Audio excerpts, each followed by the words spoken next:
Rocksteady announced Batman Arkham Knight and released a freaking sweet trailer. Expectations are high, rightfully so. Arkham Asylum and City were both great games. So what can Rocksteady learn from their previous creations and apply to Arkham Knight? Let's start with the world. Arkham Asylum and City were two very different executions on the landscape of Batman, but one thing Asylum did better than City, at least to some, was condense the location, which helped focus the story. City allowed you to roam around freely and engage in a lot of unnecessary activities that distracted from the main plot. Part of that was the inclusion of a buttload of side quests from a bunch of cameo characters. It was cool to find them. In some ways, it was refreshing to get away from the main plot and do something different, but Rocksteady's mantra has always been, be the Batman. Batman is focused. He's not easily distracted, and that's why Arkham Asylum felt better in terms of pacing. Of course, we're all gamers, and sometimes we don't want to focus that hard, so we need a little leeway.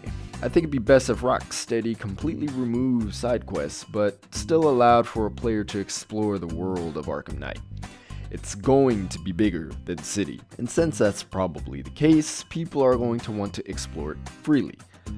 Let them. Players should be able to get involved in fights and use their gadgets to swing across Gotham freely. And if side quests are that necessary, tie them into the story of the immediate villains of the game. Don't bring in other characters for the sake of inserting fan service. I think that's the most important point, and if they didn't do anything else, I would be satisfied, even though I actually didn't have a problem with City's open world. But there are two more things they need to work on. First, get rid of the gargoyles. There's so much gameplay dissonance with them. Guards would spot you, and then you get on a gargoyle, and then they couldn't see you anymore. They improved it a bit in City, but it was even more ridiculous when they needed special gadgets to see you. Why couldn't they just make hiding spots more organic? What about pipes blanketed in shadow, or maybe hiding under debris or something? I don't know, something. I understand Rocksteady wants us to feel like the Bat, and it's easier to convey that when there's an easy system to utilize, but enough people have played the Arkham series. Change things up, add some shadows, make creative level designs, and make it more organic. Really make us be the Bat. And secondly, give us challenging bosses. They've always been too easy or too gamey. They never really fit Batman.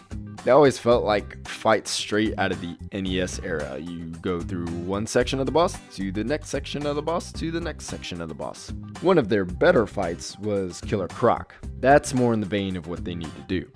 Batman has a lot of dexterity, especially with his gadgets. So challenge our wits, our speed, and our ability to adapt. Make us be the Bat in the boss fights. Or just get rid of them. Perhaps you could think of other things Rocksteady can learn from Asylum and City, and I'd love to hear them, but we can all agree that this is Rocksteady's opportunity to completely knock it out of the park. Again. They have the tech, and I'm sure they have the resources. Now it's just a matter of improving an already winning franchise.